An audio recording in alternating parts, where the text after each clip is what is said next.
Friends வணக்கம். ஒரு நண்பர் எல்லார் வீட்லயும் நடக்கக்கூடிய ஒரு பிரச்சனைய பொதுவான ஒரு கேள்வியா கேட்டிருக்காரு. கணவனுக்கு ஆசை வரும்போது மனைவிக்கு ஆசை வர்றதில்ல, மனைவிக்கு ஆசை வரும்போது கணவனுக்கு தோணுறதில்ல. ரெண்டு பேருக்கும் தோன்றி நடக்கிறது பிசிக்கல் ரிலேஷன்ஷிப், அதாவது தாம்பத்தியம் நடக்கிறதுன்றது ரொம்ப ரேரா தானே நடக்குது. இதுக்கு என்னதான் வழி அப்படின்னு நானும் நிறைய பேரை கேட்டேன், யாருக்கிட்டையும் பதில் கிடைக்கல. நீங்களாவது ஒரு பதில் சொல்லுங்களேன் அப்படின்னு சொல்லி கேட்டிருக்காரு.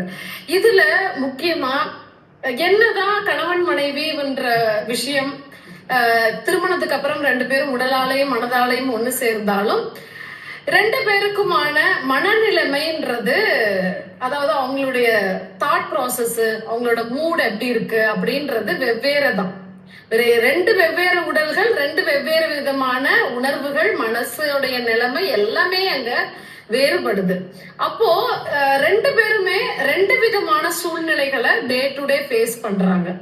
அப்போ இவங்க ரெண்டு பேரையும் கனெக்ட் பண்ற ஒரு விஷயம்னா என்னன்னு நினைக்கிறீங்க?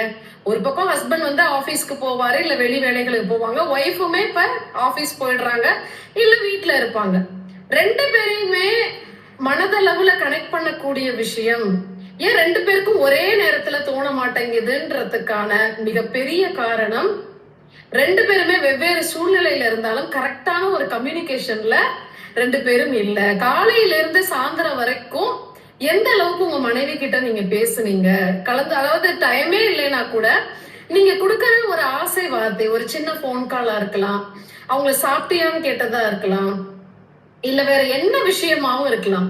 அதாவது திருமணமான புதிதுல எப்படி எல்லாம் ஒரு குளோரியஸா நீங்க உங்க ஒய்ஃப வந்து ஒரு புத்தம் புதுசா பாக்குறீங்களோ, அதே போல புத்தம் புதுசா வாழ்நாள் முழுதும் பாக்குறதுக்கான உணர்வுகள் ஏற்படுறது குறையிறது தான் இதுக்கான முக்கிய காரணம்னு சொல்லுவேன். சோ பெண்களுடைய மனது நிறைய எதிர்பார்ப்புகள் நிறைஞ்சது.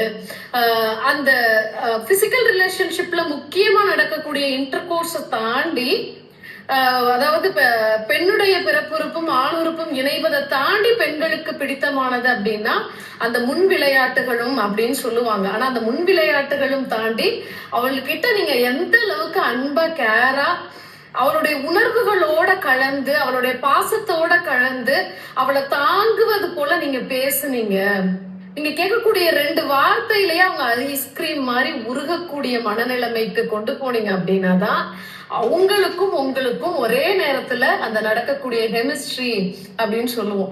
சோ அந்த புரிதலும் அந்த தாம்பத்தியமும் ரொம்ப